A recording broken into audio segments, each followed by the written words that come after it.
ఈరోజు ఎంతో టేస్టీగా ఉండే బగారా రైసు బాస్మతి బియ్యంతో అలాగే నాటుకోడి కూర అయితే చేసేసుకుందాము.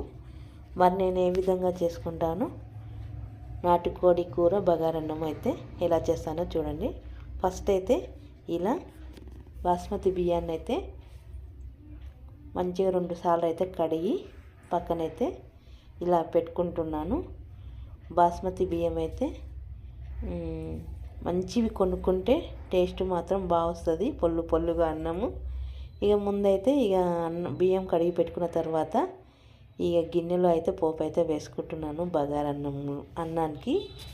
ఇక ముందు ఉల్లిపాయలు వేసి నూనె పోసి వేగిన తర్వాత క్యారెట్ ముక్కలు, పచ్చిమిర్చి ముక్కలు, కొత్తిమీర, పుదీనా, బగారాకు, హోల్ గరం మసాలా ఇవి వేసుకొని, ఇందులో అయితే కలమాకు అయితే వేయట్లేదు నేనైతే. ఇక బగారా రైసు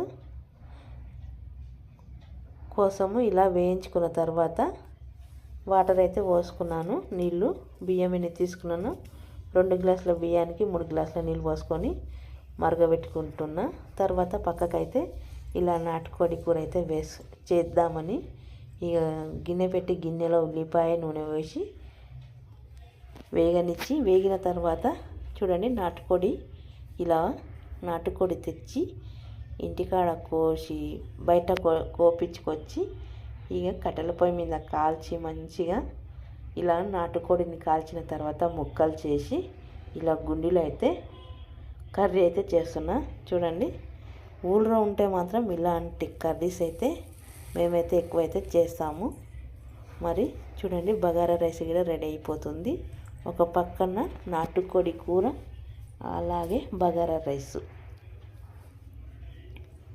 రైసు నాటుకోడి కూర 2 తొందరగా అయిపోయేలా ఇలా రెడీ అయితే చేస్తున్నాను. చూడండి, నాటుకోడిని ఆల్రెడీ మనము కాలుస్తాం కాబట్టి అంత వేగనవసరం లేదు. చూడండి, కొంచెం నూనెలో వేగిన తర్వాత కారం అయితే వేసేసుకున్నా. ఈ కారము, ఉప్పు, పసుపు అన్నీ వేసుకొని ఇలా నూనెలో కొద్దిసేపు అయితే ఉడికిద్దాము. ఆ లోపు అన్నం కూడా రెడీ అవుతుంది. చూడండి, బియ్యం మాత్రం చాలా బాగా సూపర్గా ఉన్నాయి. ఇలాంటి బియ్యం మనము బగారా వేసుకున్నప్పుడు ఇలాంటి బియ్యం దొరికితే టేస్ట్ మాత్రం సూపర్గా ఉంటుంది. చూడండి, అన్నము పుల్లు వచ్చేస్తుంది. చూస్తేనే మనం అన్నము సగం ఉడికేటప్పుడే బియ్యం ఎలా ఉన్నాయి, టేస్ట్ ఎలా అవుతుంది అన్న తెలుసుకోవచ్చు. చూడండి, అన్నము చూస్తేనే నోరు ఊరిపోతుంది కదా. చూడండి, ఎంత బాగా వచ్చేసింది బగారన్నం అయితే. ఇక దీన్ని అయితే చిన్న మంట పెట్టి మగ్గనిద్దాము. ఇలా మగ్గుతూ ఉంటే ఇక నాటుకోడి కూర కూడా రెడీ అయిపోతుంది. ఇక నాటుకోడి కూర జర అయితే టైం పడుతుంది. మటన్కి ఎంత టైం పడుతుందో నాటుకోడి కూర కూడా ఇంచుమించు అంతే పడుతుంది. ఇంకా కొన్ని కోడి అయితే ముదిరిపోతే అయితే ఇంకెక్కువ టైమే పడుతుంది, మటన్ కంటే ఎక్కువ. ఇక మొత్తం మీద అయితే నాటుకోడి కూరనైతే వేయించి మసాలాన్ని వేసేసి ఇలా అయితే ఉడకనిద్దాము. ఇక తర్వాత నాటుకోడిలో మిగిలినవి అయితే ఇలా వాటిని ఏమంటారో నాకు సరిగ్గా తెలియదు, కానీ అవి కూడా వేయించి మసాలా వేసి బాగా వేయించి పెట్టుకున్నాను. ఇక ఆలోపు నాటుకోడి కూర కూడా ఉడికేసింది. చూడండి, నాటుకోడి కూర ఇలా గ్రేవీ ఉంటేనే అన్నంలోకి టేస్ట్ అయితే చాలా బాగుంటుంది.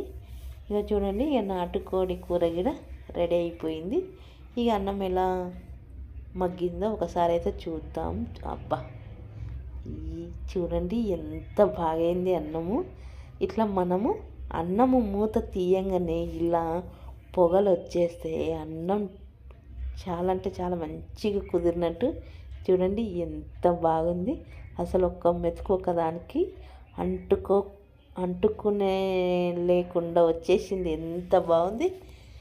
ఇలాంటి బియ్యం దొరికితే మాత్రం టేస్టీగా అయితే అన్నం వండుకొని ఆ రోజైతే చాలా బాగా రుచిగా తినేయచ్చు. చూడండి, నేనైతే ఇలా వండేసినాను. ఇక టేస్ట్ మాత్రం సూపర్గా ఉంటుంది తినేటోళ్ళకి. మరి మీకు కానీ నా వీడియో నచ్చితే ఒక లైక్ చేయండి, షేర్ చేయండి, మరి కామెంట్ పెట్టండి. మరొక వీడియోలో అయితే మళ్ళీ కలుద్దాం. వేడి వేడి అన్నం నాటుకోడి కూర.